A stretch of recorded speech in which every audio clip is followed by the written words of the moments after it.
So we are missing like 4 people. No, 2 people. Okay.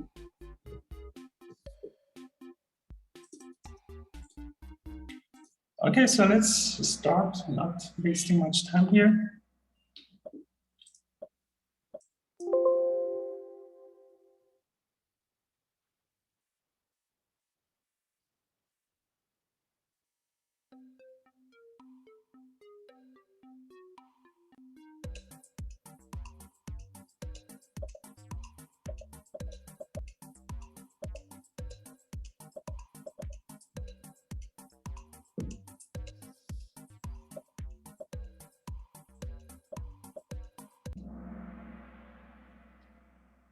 Okay, so the question is email attachment that when open will send itself to all people in the user address book is virus.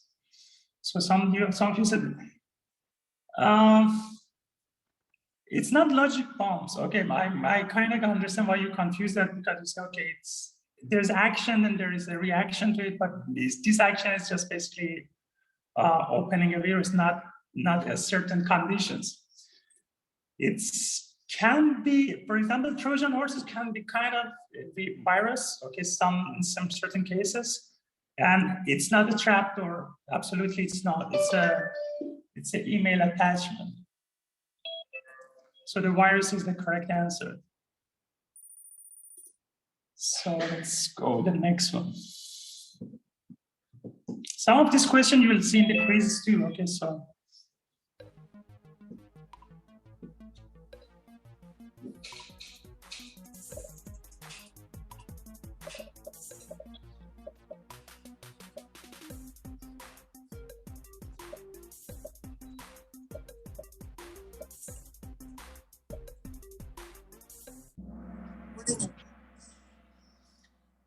Okay, so a customized keyboard app that logs user input and send it to a server on the internet is a Trojan horse. It's not a trapdoor again. Okay. I kind of again understand why you're confused. It's a Trojan horse because it's a customized keyboard app. It's kind of, you think it's a useful app, but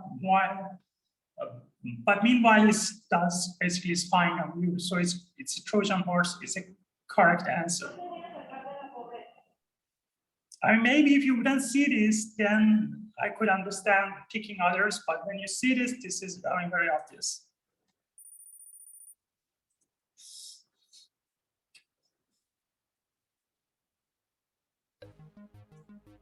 So the best tool, I mean, there are, some of them can be used, but what is the best one?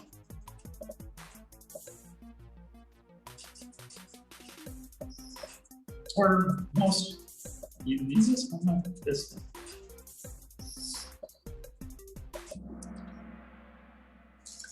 It's okay.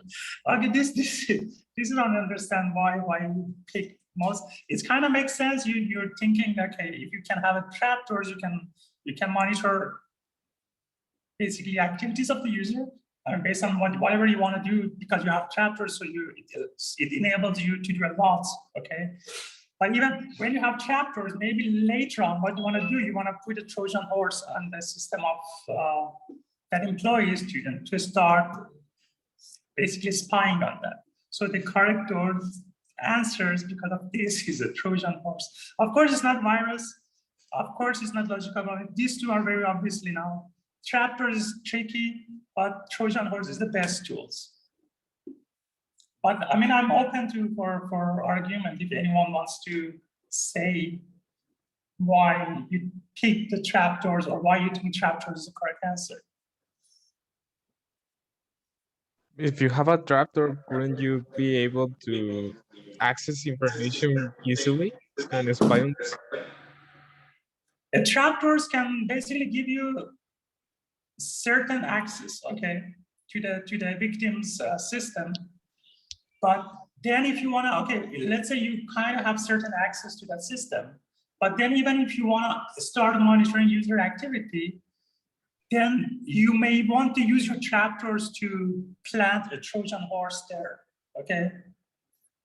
I mean, okay. and examples. But still the best tools would be Trojan horse. I mean, the best one. Maybe trapdoors would enable you to do way more than just Trojan horse, but yeah, I kind of understand why it's confusing. I mean, like other questions. So don't feel bad if you pick the wrong one, okay?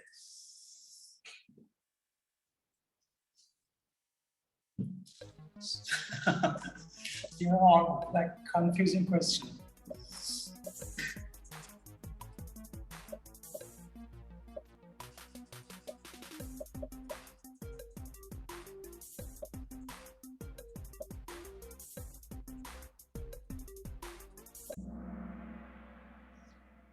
It's good. It's I mean, you guys really love trapdoors. Okay, you pick trapdoors for all the questions. The best way is a logic bombs, and why so? Because you may want basically to perform your action in a certain time period. When, for example, you may infect a lot of systems gradually, okay, and wait for a certain time to start basically maybe doing a denial of service attack on a certain organization. Logic bomb is the best. Again, it's not the only way, it's the best way to cripple the organizations. Again, I mean, the key is this one, probably.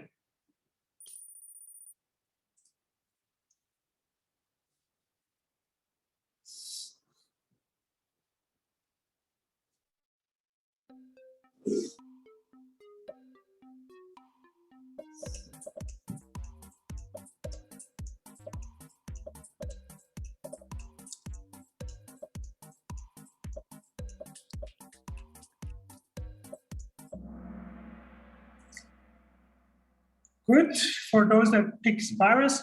And why I think there's a humor going on there. Okay, with you people. I think people are just picking this to make it fun. But the virus is the correct answer. It's for obvious reason, because it's the quickest. If you want to have a quicker spread something, virus is the key, because it spread quickly. I should have said it's a grading quiz, so you won't mess up with my quiz.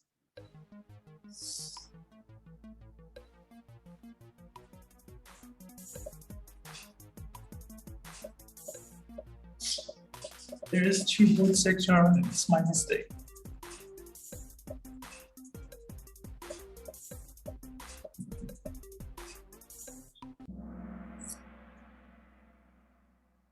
I mean, it's funny that by accident you picked the right boot sector. I guess, but my mistake, boot sector is the one, of course, as you remember, it sits on the boot sector of your system, and before your operating system start, the boot sector virus start working.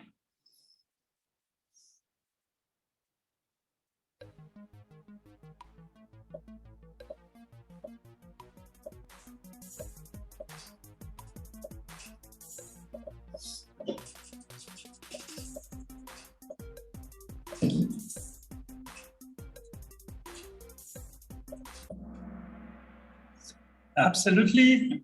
For this Apple boys, fan girls, I'm sorry. All the operating system are, none of them actually is immune to rootkits.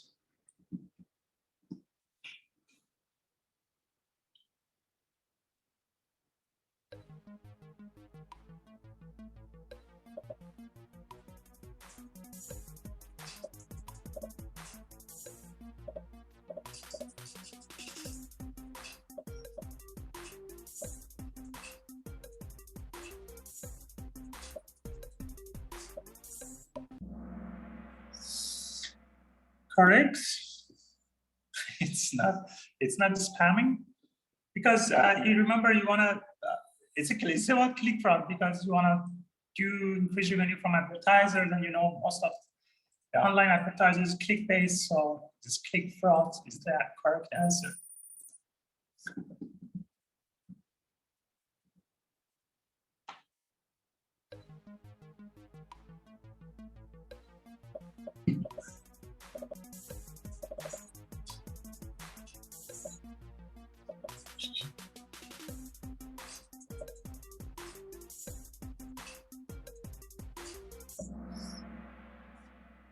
right?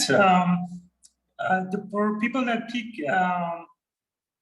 or click fraud, they are not that absolutely. By click fraud, you don't collect anything. You just collect the value of my click and that little bit of my time. Okay, that's all you get. But phishing is the correct answer.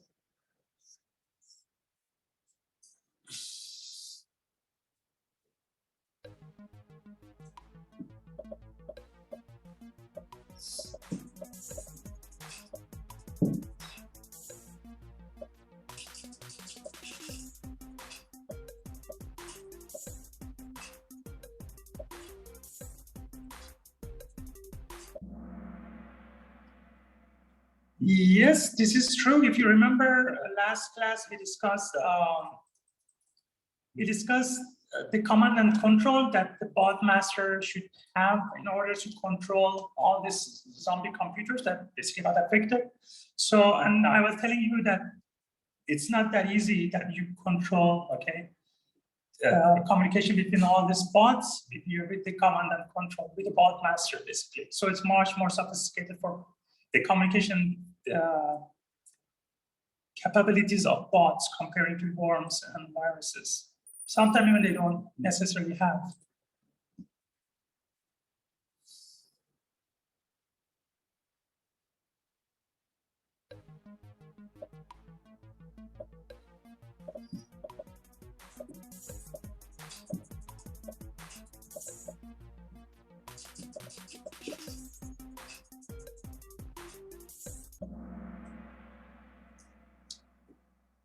Again, bot does not require direct communication with the command and control servers before beginning an attack. They may do that or they may not, but it's not necessary, okay? You may infect a lot of systems and you already maybe hard-coded your attacks at the time, the day, or the manner that you want to perform the attack as a bot master before even the first or maybe the initial command and control communication happens. So you don't need necessarily that. It can or it may not. So it's not necessary. So false is the correct answer. And the last one.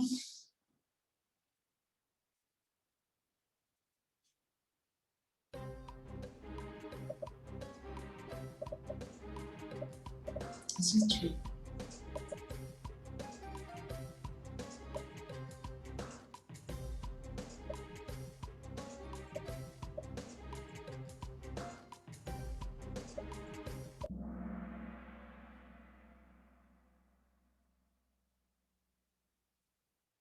Okay, this is that. I said this is tricky. And it's congratulations to this 2% that got it. I'm saying a bot will be less likely to be found if they use custom communication protocol. Actually, it's just increased the chance, basically, a botnet to be discovered if they use custom communication protocol. Because that's a weird thing to do, especially by a lot of computers at the same time. So it just makes it easier for security companies, for ISPs to detect this type of suspicious behavior. A lot of computers, for no particular reason, using custom communication protocols. So it make it much more detectable, actually.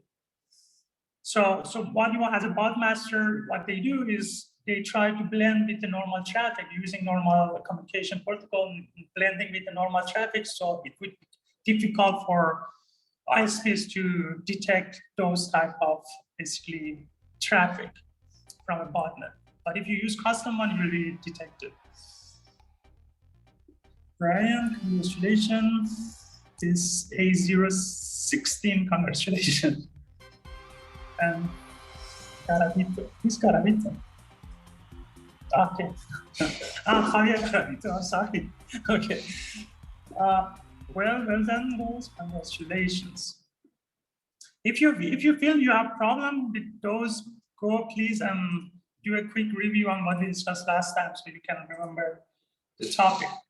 So today, what we're going to talk about firewalls, that in general, why they are important, what type of firewalls, what type of filtering we have, where we implement, and so on. So firewalls are part of the network defense in depth mechanism. And but what do you can understand when I say defense in depth? Any idea? Maybe multiple layers of defense. Exactly. Perfect. Yeah, Andres. So I'm talking when I'm talking about defense in depth, I'm basically referring to a multi-layer of defense mechanism, and firewall is an important part of it. So what can be the first line of defense? Any idea? The firewall. Firewall is the first line of defense, and what it does, a firewall. Scan incoming traffic. Okay, firewalls scan incoming traffic in order to protect the computer against malware, well, malicious behavior. protects, right? Okay, yeah. Okay, so how it's protecting us? I want to get to that particular keywords. It blocks the connection. It blocks the connection. Okay, so basically what you're saying is it prevents, right? That's a word I was looking for, but exactly you're saying the same thing, not just saying the same word, but it's the same thing you are saying. So firewall is the first line of defense, and first line of defense in depth, okay, in our multi-layer defense mechanism is the prevention. We discussed about this many times, okay, that the first thing is prevention. You don't want to get into the problem, so later on you can start dealing with it. The first thing is don't get into trouble, right? That's very obvious thing about even a normal life. So prevention is the first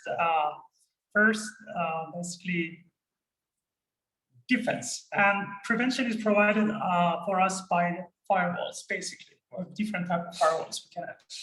So what will be the second line? I'm talking about 3 layers defense. What would be the second one?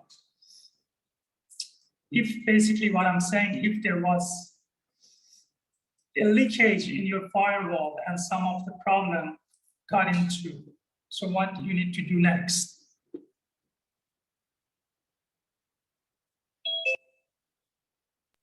Control the event, which might be an antivirus. You want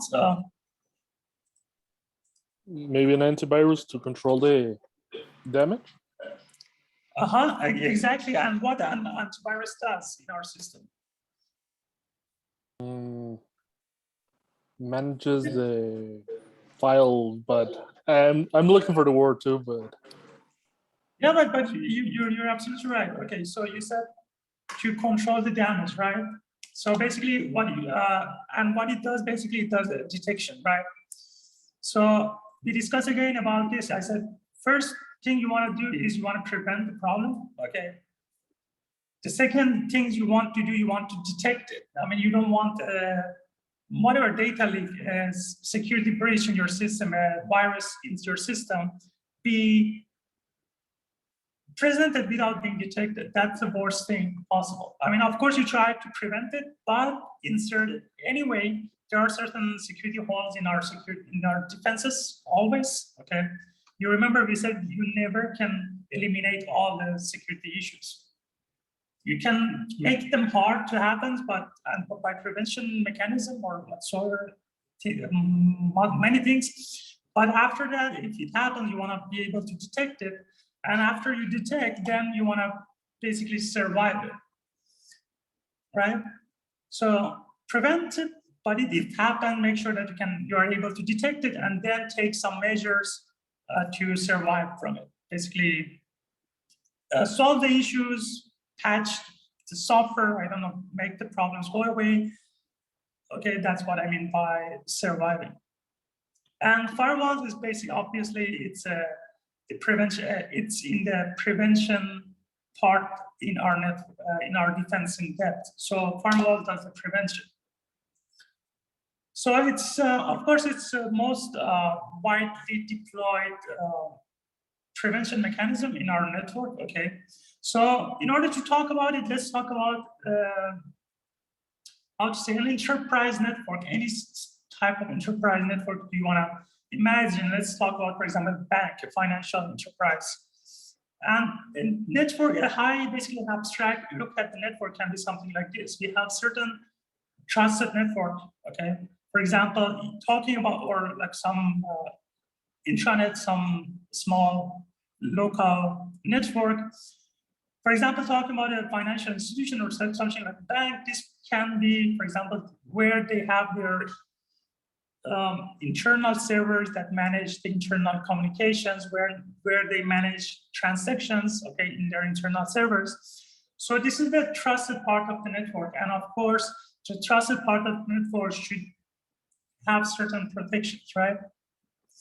But all this type of, for example, enterprise network, they have certain demilitarized zone. This DMZ stands for demilitarized zone. It's coming from military, basically, expression. So this demilitarized zone is a public accessible servers and network.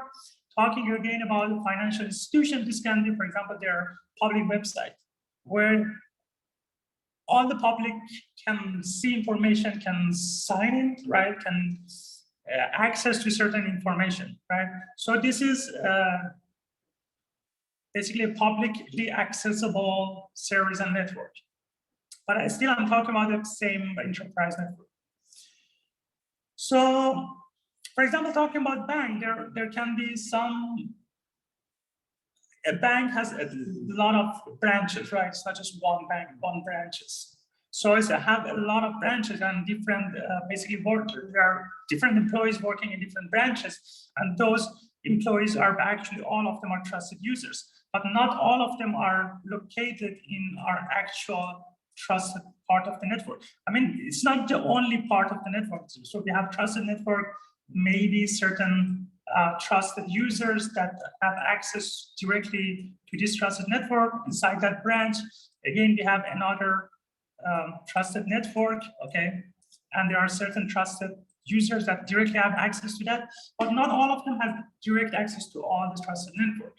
That's, for example, employees in different branches. So they need to have access. For example, the trusted users here, they need to have access to this part of trusted network. Of course, that access is going to happen through the internet, right? So in internet, we have untrusted users, of course, just general public that some of them are basically our users, some of them want to damage your system, some of them just want to check your publicly accessible information. Okay, and of course there are a lot of untrusted networks here, connected to the basically internet. So the question is how you want to basically protect this type of trusted network or the traffic that is generated and coming from the internet, right? So in order to do so, you might want a firewall, employing basically firewalls. Of course, for that reason, in order to basically, direct traffic, of course, for any subnet, you need a router, right? In order to direct traffic from the internet to your network, and from your network to the internet, you need a router. And what you want to do, somehow protecting this trusted part of your network, mainly, you may want to employ certain firewalls. So you can see there are some host-based firewalls here. Okay, and I'm going to talk about that. And also there are some network firewalls that trying to basically protect all this trusted part. And also not just this one, but also your demilitarized zone with just basically, for example, network firewall. I'm going to, in general, talk about different type of implementation of firewalls.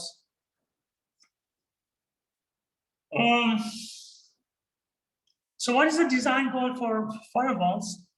For example, you can look at all the possible attacks that can happen in your system. You can consider all of them as a result of violation of certain security policies, right? So you have certain security policies, and if those security policies get violated, that's exactly when security breaches happen, when their attacks happen. So the goal for the firewalls is to enforce those security policies. You remember when we were discussing, I think a few classes back, that after you need certain policies, certain security policies, right? After that, you need to be able to enforce it. Then I told you about the example, for example, a campus, a tech campus, that, for example, general public cannot directly access, okay, and how this policy is enforced by the wall and security guards around the campus. So we have a certain policies, then we have to enforce it. So we have certain security policies, and firewall is the one that enforce these security policies. So in order to do so, enforce those security policies, we need to make sure all traffics from internal network pass through basically the firewalls, okay? So then firewalls basically works something like a single choke point in the network, because all the traffic should pass through the firewalls. Because if the traffic can bypass the firewall, so you cannot monitor it, you cannot enforce your policies in there. So there, in that part, you define your policies, what type of IP addresses are allowed, what type of port they can access, what type of application layers, application basically layer protocols you're going to allow, what type of user you're going to allow, so many different policies you may have there, okay? And then only those authorized traffic, you let them pass through the system. And another thing is actually it should be dependable. What it means is the firewall itself should be immune to subversion. So basically what it means it cannot be basically crashed or disabled by any type of attacks. So if any type of attacks can disable or crash your firewalls, then you cannot even enforce it anymore, right? Any questions so far? Nope. Okay. So in order to, I talked to you about what the design goals. Okay, you want to enforce your security policies, and in order to do so, you can have certain access policies. What type of traffic you want to allow, what type of user, what type of application protocols. So those security policies basically are a critical component in planning and implementation of the firewalls. Is those suitable access policies. Again, these suitable access policies is a lot depends on basically type of networks, type of organization, type of enterprise you're dealing with, right? Because a bank has totally different type of traffic with academic institutions such as tech, right? So you may allow a certain traffic pass through for students, researchers in tech, and not those traffic are not allowed for a financial institution. So this suitable access policy lists the type of traffic authorized to pass through the firewalls. Okay, it can include IP transport protocol, application, even the content type, right? It's obvious. So this policy should be developed from the organization information security risk assessment. Of course, it depends on the organization and what type of security assessment you have and what type of policies you have for that organization. And it should be developed from a broad specification of which traffic types the organization need to support. As again, I said, it a lot depends on what type of organization you're trying to secure, because not all of them requires certain content type. I mean, I hope it's clear, okay? So then you refine to detail the filter element, which can then be implemented within an appropriate firewall topology. So after you come up with your suitable access policies based on the security risk assessment for any particular institution, then you start refining your firewalls and you're defining your, basically, you tune basically your firewalls based on the access policies you have and based on the traffic you want to support, based on the organization you're trying to secure. So before going basically talking about different firewall types and different configuration, it would be good to talk about what type of capabilities and limitation a firewall has. Okay, as I said, firewall defines a single choke point in the network because all the traffic is passing through the firewall. Then there you can define IP addresses, content type, certain ports, certain application, and so on. So it provides you with a single choke point in your network where you can control everything. It provides a location for monitoring and monitoring security events.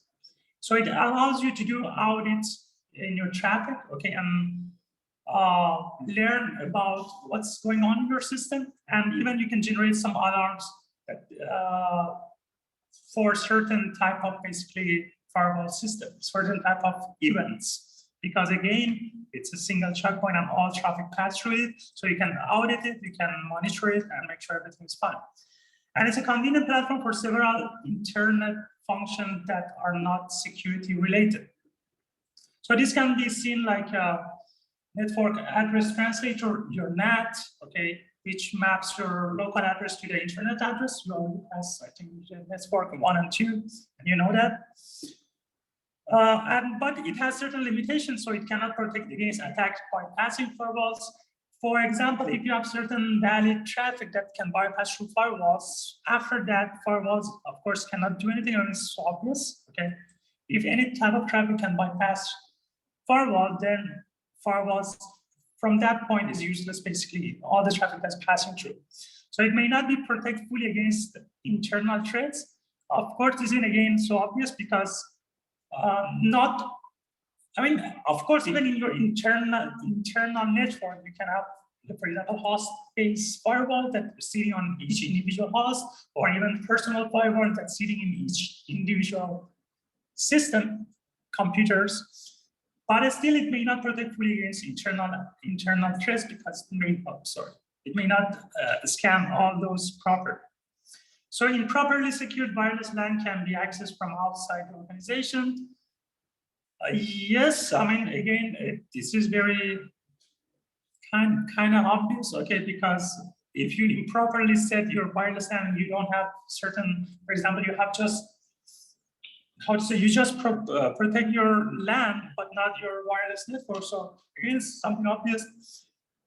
Laptop, PDAs, or portable storage devices may be infected outside the corporate network, then used internally.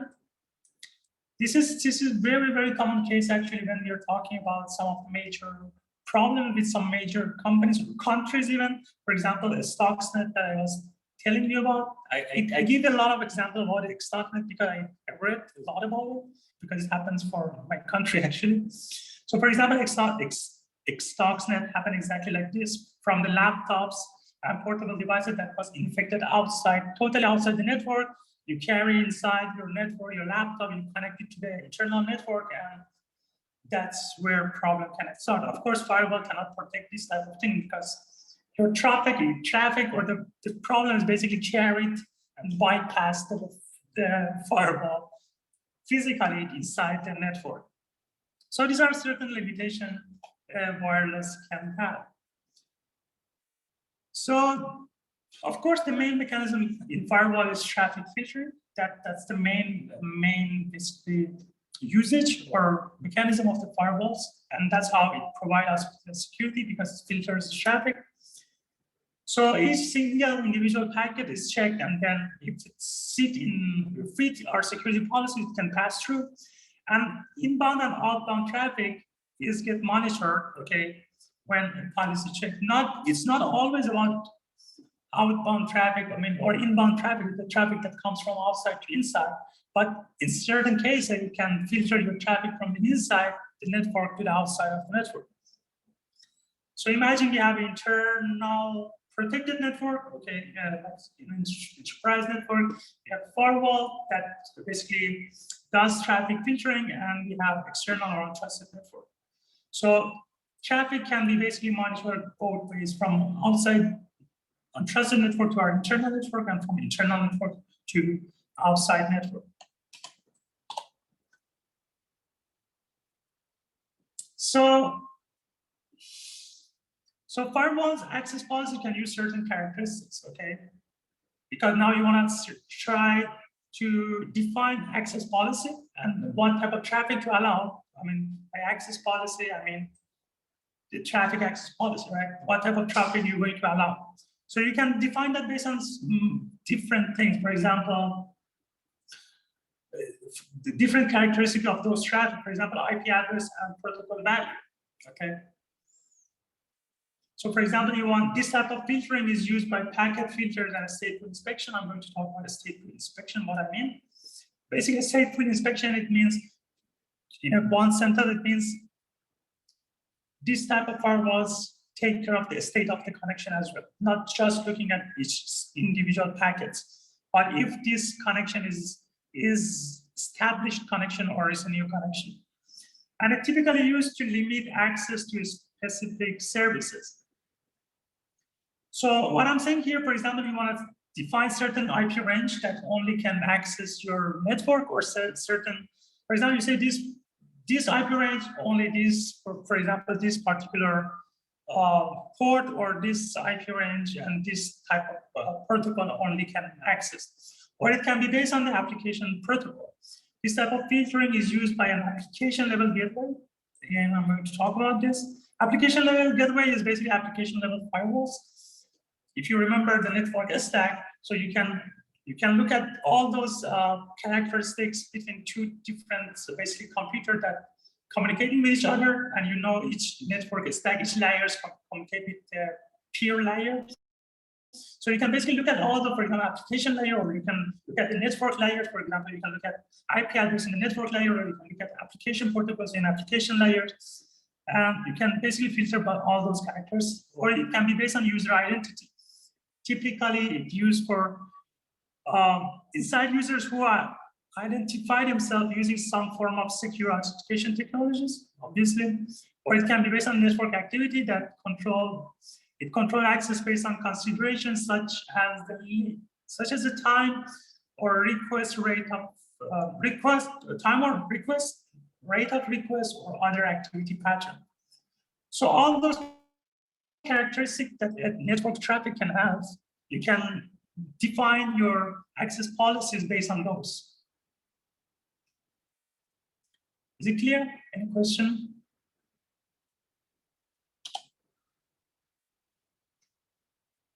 And filtering type is, there are basically two main types of filtering, okay, based on the packet filtering or based on the station. So packet filtering is based on the access control list that we define based on each individual packet, and station filtering is provided with dynamic packet filtering, stateful inspection. This is what I said previous slide, and it's a context-based access control. So here, in the first one, basically you just consider the packet, each individual packet that passed through the network, through the firewall. In the session filtering, you look at the packet in the context of that session of the connection, okay, not out of the context. So let's talk about those in little bit more detail. So packet filtering is, as I said, each decision made on a per packet basis, okay? This is the simplest way of defining the firewalls, okay, or setting your access policy based on basically packet filtering policies. So as I said, there is no state information saved, and how it works, basically the firewall sees a certain packet, analyze whatever based on the policies, the IP address of the senders, IP address of the receivers, the packet type, the ports that is going to arrive, the destination port, source port, and so on and so forth. So your access policy can be defined like that. So as I said, it applies rules to each incoming and outgoing IP packet. It's typically a list of rules based on matches in the IP or TCP headers. You set those type of rules in order to analyze those packets. So you can forward or you can discard the packets based on those rule match. If they match, if that particular packet match your access policy rules, you forward it. If no, you can discard it. And those basically filtering rules are based on information contained in a network packet. As I said, it can be source IP address, destination IP address, source and destination transport level address, or IP protocol field, interface, and so on. All this information are included in every single network packet. So also you can have two default policies, okay? So you can have, for example, default discard or default forward. So what it means default discard, okay, it means you prohibit any traffic, okay, unless expressly permitted. And default forward is you permit unless expressly prohibited. Does it ring any bell, these two policies, about anything that we discussed before?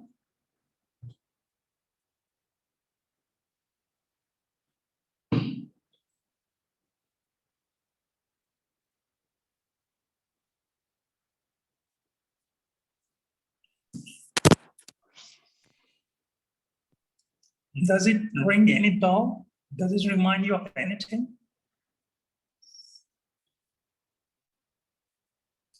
Nothing? The first one is like safe for default, like Fail-safe the- defaults? yeah, like I think. Yes, yes, absolutely. That's the case. So what are you saying here? You're saying I discard all the packets unless they match my particular, basically, conditions, and then I let them pass. Of course, this is more conservative control. It's visible to users, but it's kind of hard to. It's not hard to implement, but it will be difficult, a little bit. I mean, not difficult, I mean, in terms of implementation, because your policy is so clear, but it will be not suitable for all sorts of organization or enterprise organization. And the default forward, it permits unless expressly prohibited. For example, let me ask you this question.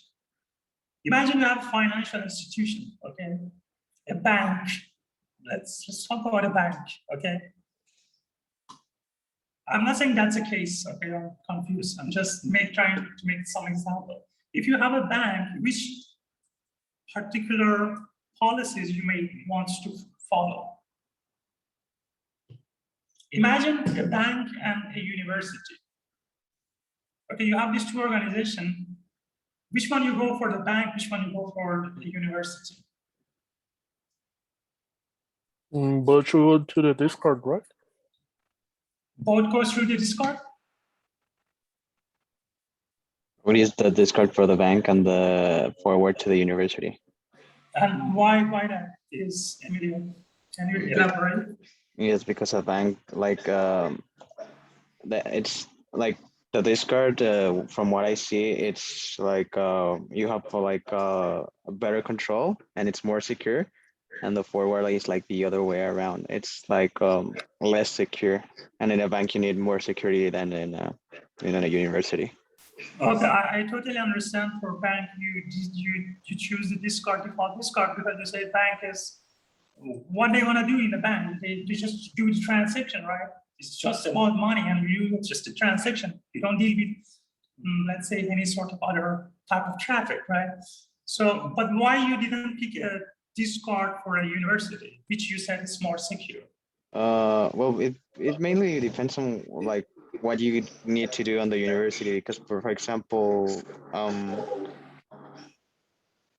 maybe the students cannot do certain stuff that the teachers can or the administratives can. So I don't really know. But now, actually, your thought process is completely correct. You want to go forward because academic institutions such as university, it's basically you have all sort of traffic, right? You have video traffic, you have audio traffic, you have everything, right? All sorts of traffics, and especially because university is educational institution, so we do all sorts of weird things too, and we are kind of allowed to do so, right? If you think about it. Can you see that case? I mean, we do research on all sorts of weird things out there, okay? And we are allowed to do so because we are doing research, we are academicians, okay? So we have access to all sorts of traffics. So of course you want to go with the forward. So you say, maybe you want to I don't know. I don't even can think what type of traffic can be expressly prohibited in a academic environment. Okay, certain traffic, for example, I never tried actually, but maybe peer-to-peer traffic would be prohibited in a academic environment. For example, you don't have access to torrents, probably. I don't know. Okay, but it might be the case. Okay, because it's why you want to have some incoming traffic, like peer-to-peer traffic, to the place. Okay, I'm just thinking. Okay, but of course you want to go with something like this, which is easier to manage and use, but less secure, of course, because you want to deal with, you are dealing with a lot of different type of traffics. But for a financial institution such as bank, which is more sensitive traffic, is there, and they're dealing with, basically they're very specific in what they do. So you may go with the default discard unless and until it's permitted. Is it clear what we're discussing here, what we are saying? Okay. So this, it can be seen as like a very simplified example of rules set for SMTP traffic. Okay, the goal is here basically to allow inbound and outbound email traffic, but to block all other traffic, as you can see here. This is any other traffic, anything that is not fit using these 4 conditions, I'm denying it. So this is, what is it? Is it default forward or default discard? Discard? Yeah, why are you? Yes. Yeah, it is this default discard because you're discarding everything, okay, unless it is permitted using these 4 different conditions. And as I said, it's for basically SMTP traffic. That's why, for example, you have your first rule is saying if the direction of the traffic is inbound traffic, the source address is external, destination is internal, they're using TCP protocol, destination port is 25, permit that traffic. If you're replying to that particular email, permit it, okay? Or if you're sending an email, permit it, you're receiving a reply on that email, permit it. Anything else, discard it. So it's a default discard. So this can be, for example, a certain, how to say, a set of rules, simple security policies, security access policies for our packet filtering firewalls. But here there are certain, basically, there might be certain security flaws, okay, if you just define them like this, okay? Because, for example, in this one, in the rule 4, you're allowing any sort of, basically, any sort of traffic, inbound traffic that coming from external to internal, and destination port is anything above 1023, you're permitting that traffic. So that might put you in certain problems, okay, certain security problems. For example, an attacker can open a connection from attacker's ports, let's say whatever, okay, I don't know, 5150, okay, to an internal web proxy server on port 8080, for example. And that would be permitted using this part of the conditions. That was the previous slide. In order to do so, you might want to also add certain more conditions. For example, you also define the source, okay, the port source, or you want to define the acknowledgement part, or if it's set, or it's basically the acknowledgement, how can I say, flag is set for that particular packets or not. So, but overall, this can be seen as a default discard, simple packet filtering policies that look at every individual packet and decide what to do with that packet. Let it pass or drop it. So let's have a 4 minutes break. 5 minutes break. Okay, so we come back for 41 and continue from there.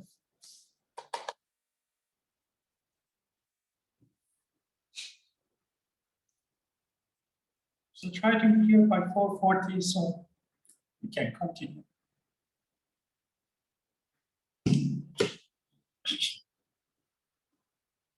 Meanwhile, if anyone has any doubt or question, I'm available here to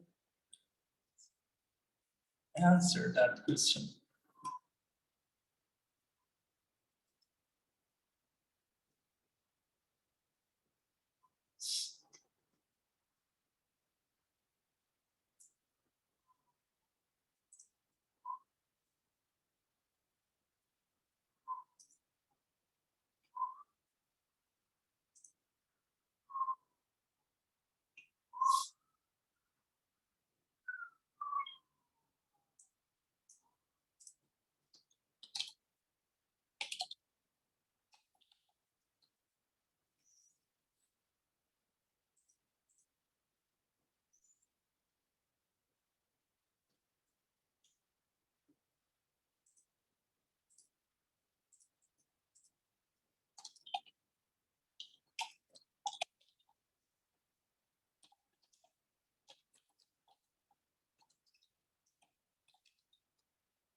Okay, guys, if you're here, make a noise or do something so I know you're back so we can continue.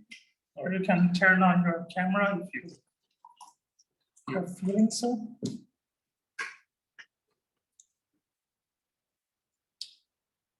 Okay, perfect. Kim is not here to make a real noise, apparently. Okay, so what we were discussing here, we were discussing about packet filtering examples, okay? using packet filtering firewalls that use every single packet and look at the characteristics of every single packet in order to set certain access policies. So this type of firewalls, packet filter firewalls, have certain weaknesses and advantages. Of course, they're very simple. Okay, that's one of their advantages. Okay, and they're typically transparent to users and are very fast. Because why they're fast? Because they are just looking at every single packets, then and they're not considering any other things, so they can be processed that packet quite fast. And they're simple, as you see, for example, actual security policy can be something like this. But the problem is they cannot prevent attacks that employ application-specific vulnerabilities or functions, okay? I'm going to discuss, I think, next slide, what are some of these things.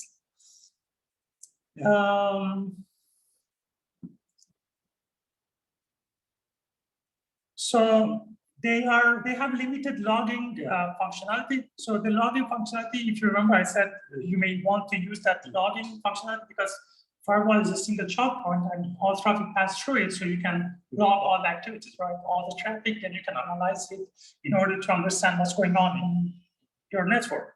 You can even troubleshoot the problem that you're facing. Or you may set certain alarms to notice certain suspicious activities. So it has this type of packet filter has limited logging functionality because actually the logging that you receive is exactly what you see here. Basically, you say, okay, this was the IP address, this was the source port, destination port, source IP address, destination IP address, this was a protocol, and it passed through. Okay, of course that's what you're going to see. So this provides very limited logging functionality. Basically, you see what you set already as a policies. So it does this type of thing. This type of firewall that do not support advanced user authentications, of course, because they just look at every single packets. They are vulnerable to attacks on TCP/IP protocol bugs, and the improper configuration can lead to breaches because it's kind of easy to configure them incorrectly. Okay, if you just set a wrong, basically allow a wrong set of IP address to pass, or allow those set of IP address to access wrong port destination or wrong, basically, whatever, like a protocol, then things can start going wrong. Okay, from that point. And also, okay, let me see. Okay, I'm talking about here some of the basically problems that and then some of the countermeasures. For example, one problem can be IP address spoofing countermeasures.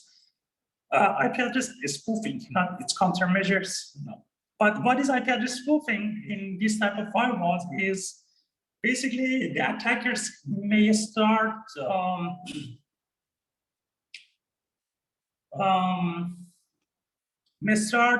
pretending that that packet has different IP address as a source, in the actual packet has certain source and destination, okay? So the attackers might fake the source of the packet. Maybe the attackers can fake that this packet coming from the internal network. So putting a source as an internal IP address. So that's IP address spoofing.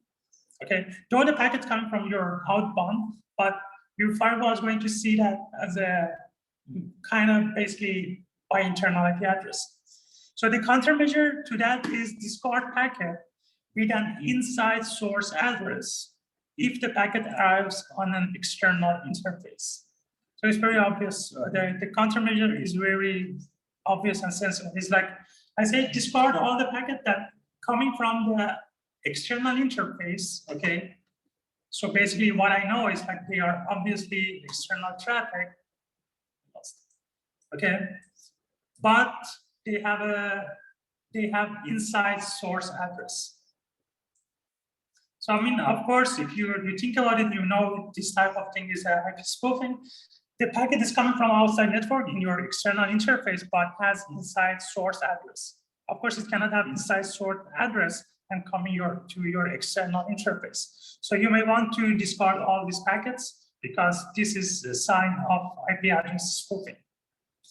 Another problem can be like source routing attack countermeasures, source routing attacks. Source routing attacks is basically is a type of attack that attackers define exactly what type of route the packet needs to take, okay?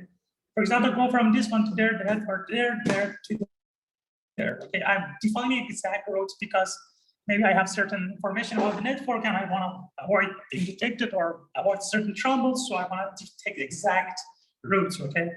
So the countermeasure is basically discard all packet in which the source destination specifies the route, okay? And as I said, for example, the source and destination may do that, okay, with the packet that, okay, they are communicating, but they are defining exact, basically, the route that the packets need to travel. As you know, it's usually, normally we don't define that, right? The packet goes out there and we start basically routing in the network till the destination using different routers and decisions that we take. But if you define that, okay, that might be a little bit suspicious and why you define it so exactly. So you may discard all those things. Another problem or another type of attack is tiny fragment attacks.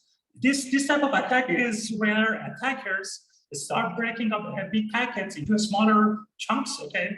So when you look at a single packet, you may not realize that the packet is suspicious because it's broken up to smaller packets.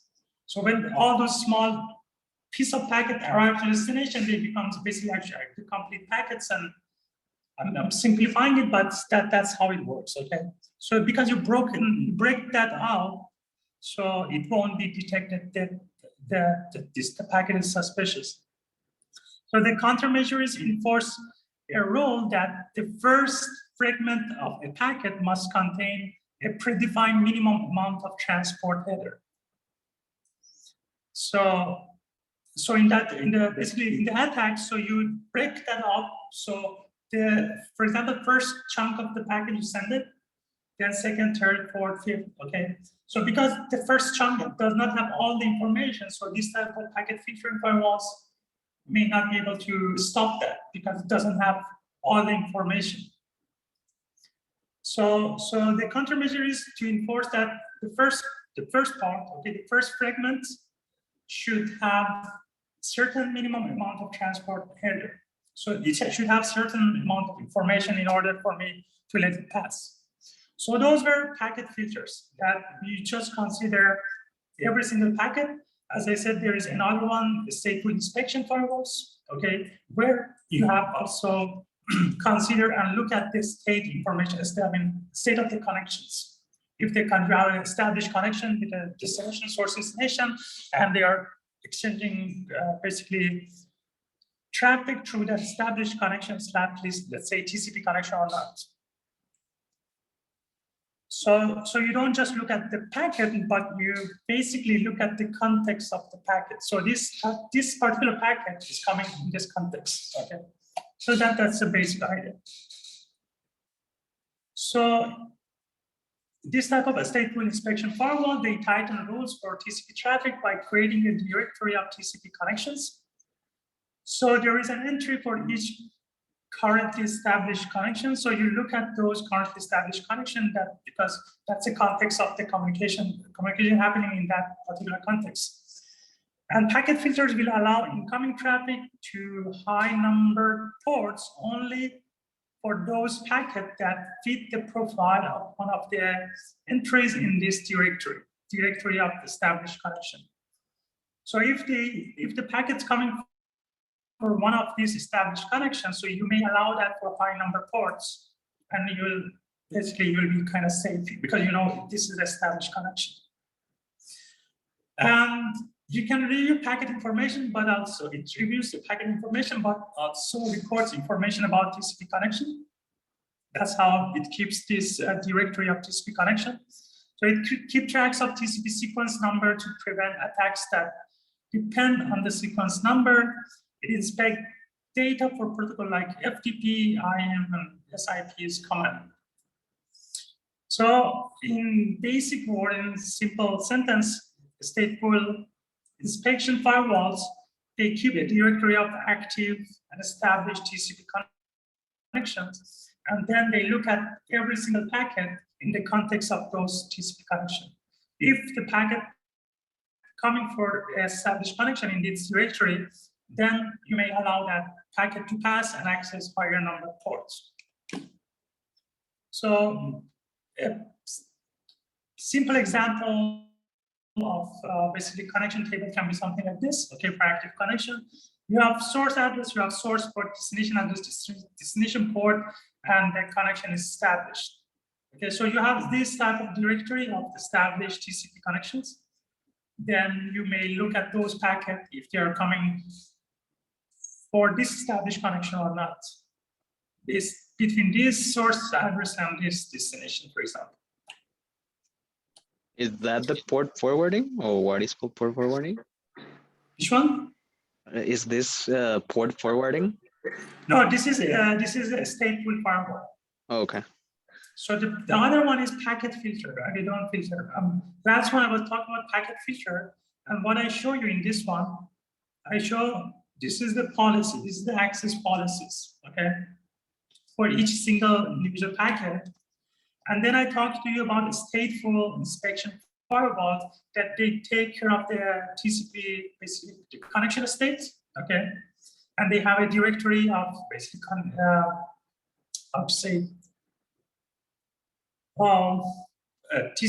active connection, active TCP connections. So this one I'm showing you to you here is example of the connection state. Then you look at the packets, okay? So you look at each packet. Of course, you are going to still look at that basically source, destination, port, basically TCP or whatever protocol. But apart from that, you get those information and you also check that the firewalls also check this connection state table in order to decide that packet should be passed or should be dropped. So it's not just looking at the packet itself, looking at more information, basically. That's all I'm saying. So we can have application level gateway, as I said, considering your network stack, network layer stacks. Okay, you have physical network, internet transport, application. So you can look at all this type of information. So application level gateway, look at application level information, okay? It also called application proxy, and it acts as a relay of application level traffic. So here what you do, you look at basically application level, okay? The application level traffic.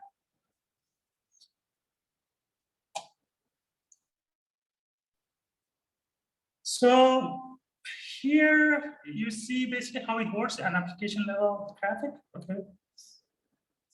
So for example, a user contact, basically what you see here, a user contacts gateway, okay, using a TCP connections, okay? For example, the TCP application, for example, you may use FTP, okay? Or telnet, whatever like that.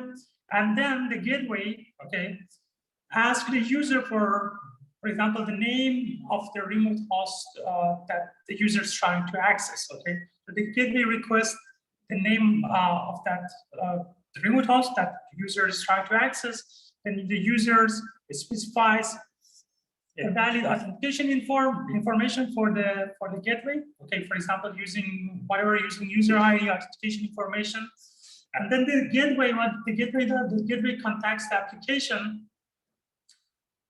on the remote host and relies the TCP segment containing all those information. Okay, containing information provided by the users, and then if the gateway basically does not implement the proxy for this particular information.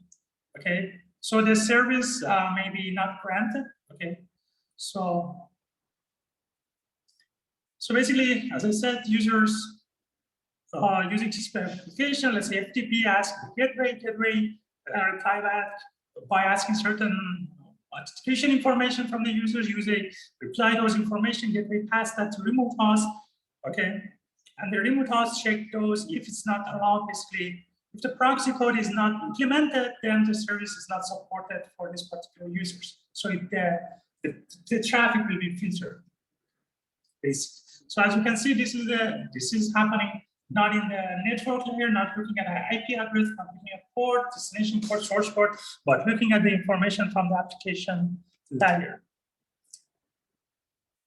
So application layer gateways, they must have proxy code for each applications, and they may restrict the application features supported for different users. They tend to be more secure than packet features because they basically look at, I mean, if you think about it, it kind of makes sense. They are kind of higher layers, okay? So they look at all those information. And the disadvantages, it poses some additional overhead in the connections. As you know, as you remember from your network course, the more you deal with the basically bottom layers, okay, the faster you can deal with those information, and the higher you come to the network stack, the easier, the slower it will be, the most overhead you're imposing into the network, into your network. That's why, if you remember, one of the advantages for packet feature was the simplicity and the fast processing of the packets, because you're dealing with basically network layer, which is in the network stack is much lower comparing to application. So let's talk about a little bit this concept, the concept of bastion host. Bastion host is basically a system that let's say by firewall administrators considered as a critical secure point in your system, okay?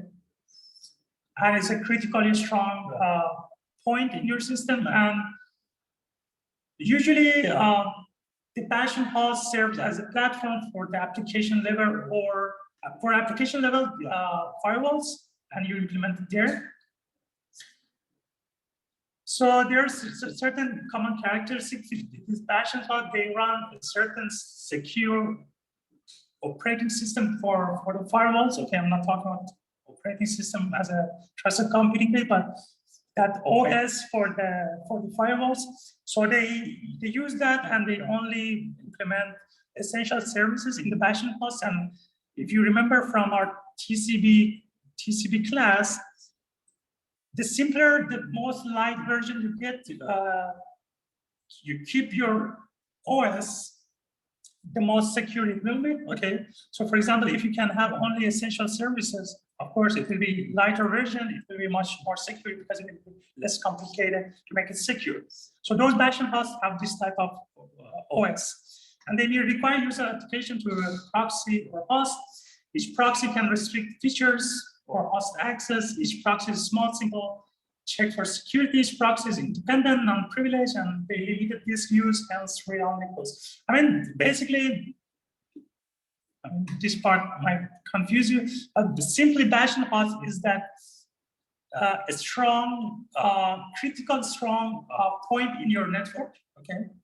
In your network security, and where you may implement some sort of basically, for example, application level gateway, you may implement it there. And because the application level gateway is implemented there, so of course you may want to have this type of characteristic to make it the more secure as you can. Whatever I was discussing so far was basically network-based firewalls. Okay, the firewall that you implement in the network. If I go to that slide, I was talking about this part, okay? Network-based firewalls. As you can see, you can have host-based firewalls or even personal firewalls. So the host-based firewalls, they use to secure an individual host. They available in operating system or can be provided as an add-on package. They filter and restrict packet flows and usually implemented on a server. And the advantages with this host-based firewall is the filtering rules can be really, really tailored to the host environment. Okay, so it's not you're not considering now the whole network. You're considering this particular host. So you can tailor the filtering rules for that particular host. So that's one of the advantages. Protection is provided independent of the topology of your network, of course, because it's just implemented in your host, and it provides an additional layer of protection. So apart from your network firewalls, you can have host firewalls as extra layer of protection. If you want to add another extra layer of protection, you may want to have a personal firewalls, which controls traffic between a personal computer or workstation and the internet or enterprise network. The one that we usually, if I don't know if any one of you have, or usually we have if you don't notice in your operating system. So it can be for both home and home or corporate use. They are typically as a software module on personal computer. They can be host in your router as well. Some of the routers, the more higher end routers, they come with this type of firewalls in their routers. They are typically much less complex than other type, of course, because it's just sitting on your personal computers. The primary role is denying unauthorized remote access. And they may also monitor outgoing traffic to detect and block worms and malware activities. And talking about the outbound activities, it might be a little bit confusing why you need to filter outbound activities, okay? I mean, it's a traffic that you're sending to the network. Why it should be filtered? It's not putting you in danger, right? Because it's going out of your system to the network. And the case can be, for example, if you think about it, maybe your system got infected by a bot master. Is maybe your system is a zombie and you never even realized. Okay, so the traffic that goes out of your system might be fine for you, but it might be basically dangerous for other users. So this type of firewalls, they may block those type of traffic, not just this type, any type of firewalls. So outgoing traffic is also very important to take care of outbound traffic too. I mean, yeah, the traffic that's going out of your system. So to increase protection, you may basically, some advanced firewalls features may be, for example, configured or activated. If there is, for example, this stealth mode, stealth mode can hide the system from the internet, okay, by dropping all the possible packets, all the communication packet, and it makes it look like this system doesn't exist on the internet. Okay, it exists, but actually your stealth mode firewall is dropping all the packets and make it like invisible on the network. And it can be also used, for example, for logging, for checking on unwanted activities on the system. And the application must have authorization to provide this type of services. So some firewalls will provide this type of stealth mode, okay, make your system invisible to the internet or to your internal network. And how should we deploy the firewalls, all this type of firewall that we discussed? So imagine this is the network. You can actually, the firewalls can be implemented in different part of the network. Okay, for example, imagine this is again an enterprise network. Okay, you have internet, you have some internal protected network, you have some, for example, internal demilitarized zone that you have your web email domain name servers. In the protected part of the network, you have application and database servers, you have the trusted workstation. So these are connected to the LAN switches of your internal network. They are protected by internal firewalls. Then you have another LAN switch that then they have your basically DMZ network, demonstrated network. So there might be a lot of network connected to this part of the network. They are again have protected by an external firewalls, and then you have a certain boundary routers that connect all this traffic to the route all this traffic to the internet outbound and inbound. So internal firewall purpose is to add more strict filtering capabilities to your network, provide two-way protection with respect to your DMZ, okay, not just this external firewall, but you want to also have internal firewalls to provide more security compared to your DMZs, and multiple firewalls can be used to protect portion of the internal network from each other. Even your internal network, you may have different type of firewalls. So you can also have a distributed firewall deployment. What it means, not only using internal firewall, external firewall, you use also, I don't know, for example, host-based firewall in your house. You use host-based or personal firewall on the workstation. Even the remote users have a personal firewalls on their systems. So it's basically fire everywhere. Okay, putting firewalls everywhere to protect more protection. Any questions so far? So in summary, we know that firewalls is talking about the network's defense in depth. Firewall is the first stage, is a prevention, okay? And it enforces security policy to prevent attacks by way of traffic filtering, okay? We can have default deny, for example, or default forward. We discuss all those things. We discuss different type of firewalls, different type of policies. We discussed about packet filtering and session filtering and application level gateways. And also we discussed host-based firewalls. Basically, what is batch and host, the trial zone was the screen router, and all those things that we discussed. I mean, we didn't discuss this much. Any question? I hope, I mean, I'm pretty sure you all knew firewalls. Okay, I hope you just learned a little bit more about the way they implement it, the way they try to filter the packets, how you look at them in the context of defense in depth. My part is done. Let's go to the student presentation. We have first one, Diego Bernardo. He's going to talk about reverse engineering. Yes. Just Diego, I couldn't access your slide. Please make Okay. sure this is public, okay? Let me change it. But you can present, then you can change it. Okay. No rush on that.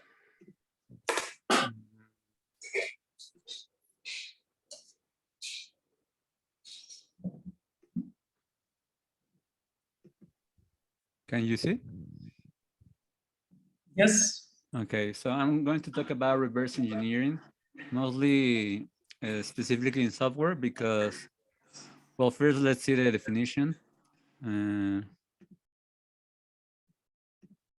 What is it? The general definition is that it's a duplication of another producer's product following through an examination of its construction or composition. So reverse engineering is a way to find how the things works and duplicate that product, or duplicate it. So it is used a lot in design, product design, and mechanical engineering.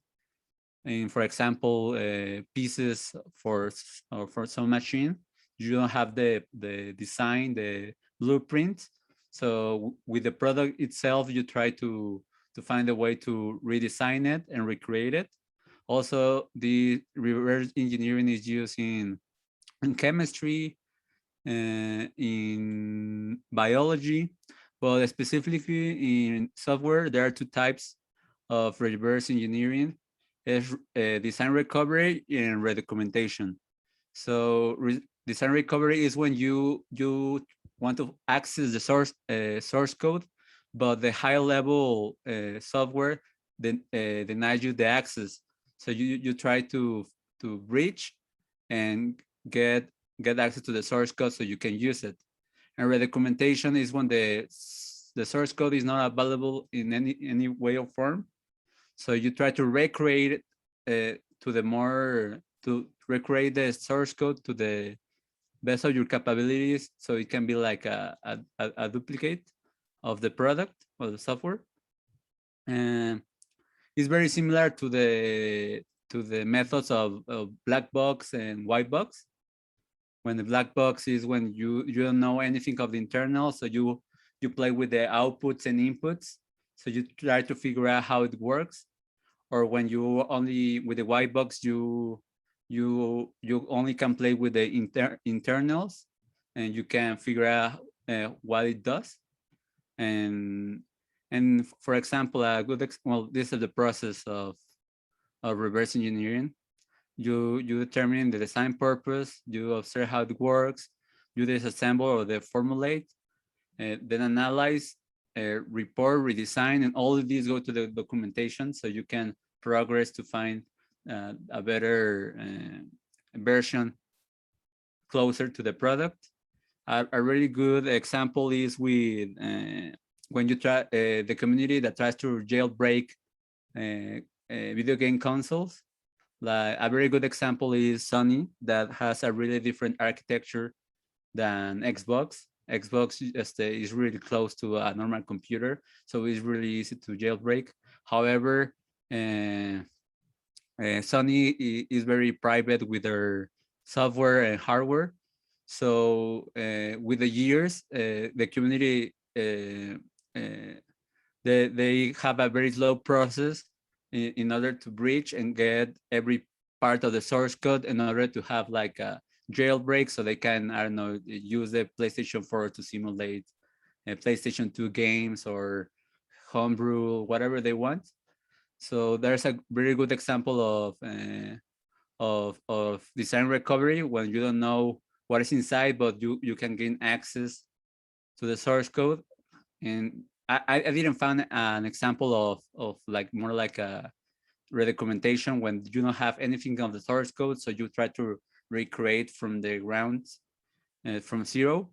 But I guess there is some examples, but I didn't find any. But I know in the game console jailbreaking community, reverse engineering is very useful.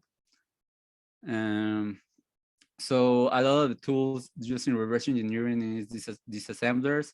They take the binary code into assembly codes, debuggers, so they can get the CPU registers, hex dumping of the programs, view of the stack, and hex editors. We saw that in the previous laboratory to access the hex, use hex editors to access the binaries, and resource viewer, so you can view and edit the resources of them that are embedded to the exe file.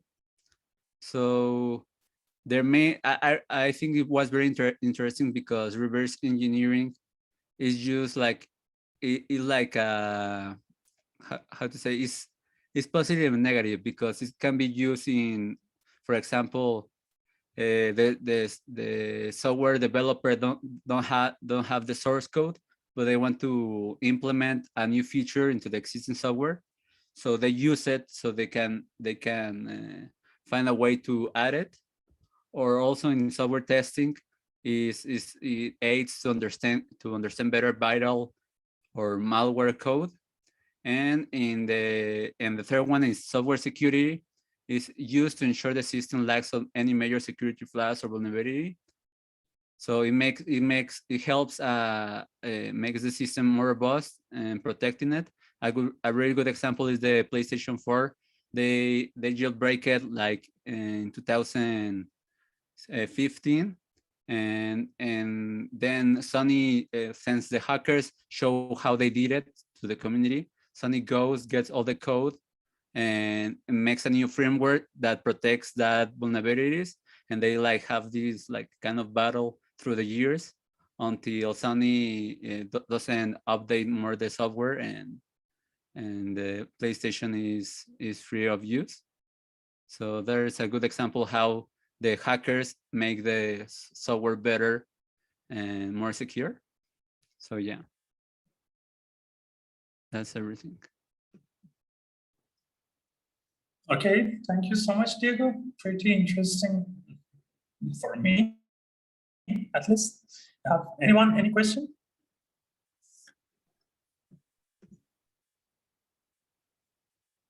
And you talked about a topic that at least no one was talking about in my class the first time. So That's very interesting. good job. Good job. Good job. Okay, let's go with the second one. Brian Alfredo is going to talk about REST API. Yes, teacher, just give me a second to share my Okay. Diego, just make sure you can make that publicly accessible, your slides. Yes.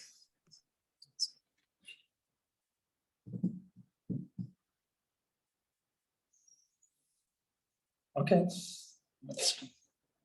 Okay. Well, I'm going to tell you about REST API Security Essentials. So first, I'm going to give you like a brief overview of what is REST API. So well, we can divide this in REST, that is a representational state transfer, that is like a rule of a set of rules that we should follow when build web applications, and an API that is an application programming interface that it sets like how application communicate with each other. We can see this like, for example, as a waiter. So I put here this image that I like it because we can see that we ask something to a waiter, so he goes to the kitchen and get us our order, for example. So this is how a REST API works. The application or the user sends a request, the API goes to the server or the database, gets the information that we are requesting, and send to us in a response. So well, now that I explained you what is a REST API, there are some common attacks for REST APIs that, for example, we have injection attacks, denial of service attacks, exposure of sensitive data, and man-in-the-middle attack. Well, injection attacks, I'm not going to cover like very deeply because I think we might see these topics later as well. But the injection attacks is when somebody sends us something that is malicious, for example, scripts or things that may harm the information that we have in the database. Denial of service, as we know, as the name says, is when our service is denied because we have like a lot of requests or something goes bad in the server. The sensitive data exposure might happen because, for example, it could be by error of the developer, that maybe we are exposing data in the URL or something like that. And the man-in-the-middle attack is like when the attacker is between the user and the server. So any of these parties know what really is happening, and they don't know that there is a man in the middle. So this attacker like gets the request from the user, sends it to the server, so nobody notices him. So after explaining this, I'm going to tell you what the best practices that I read and I think are pretty good. So first, keep it simple, because well, if we if we keep as simple as possible, there are there are less chances that we make a mistake and we leave holes for an attack. Then it's very important to use HTTPS, that, as we can see in this image, for example, if for any reason a request is intercepted by somebody with this protocol, with this HTTPS, the information is encrypted. So if for any reason someone has access to the request or the information that we are sending, this information is protected. So we like try to be sure in that part. Also, the hashing passwords. This is when we work with users and that. Well, I would say here, like, encrypt data, sensitive data, not only password, because if for any reasons this data is seen by an attacker, if we encrypt this data, it will be like harder for him to see really what is going on there. Also, well, this is pretty obvious. We should not expose information.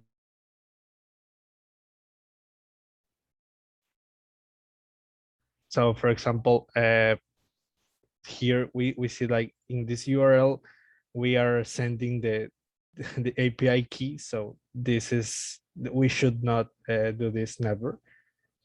As well, input sanitization. As we saw, all input is evil. So, for example, we can receive from the request, we can get like I don't know, an SQL script or or bad input that may harm all the information we have in the database. Also, we can add timestamps to request. This, for example, if we add a timestamp to the header of the request and we get request that the timestamp is like, for example, 5 minutes ago or much or bigger, we can deny that request. We can ignore it because this can be a replay attack that, for example, an attacker just sends a lot of requests and that does not change the timestamp in the header. So this is a way to prevent another attack. Also, we can use JSON Web Tokens. I'm not going to go deep in this because I think somebody is going to explain this as well. But this will help us in regarding authorization and the data sharing between the client and the server. So the JSON Web Tokens is also a good choice to share this data and to send information through the network. And well, that's those are like the best practices that I found and I see for when we want to secure our REST API.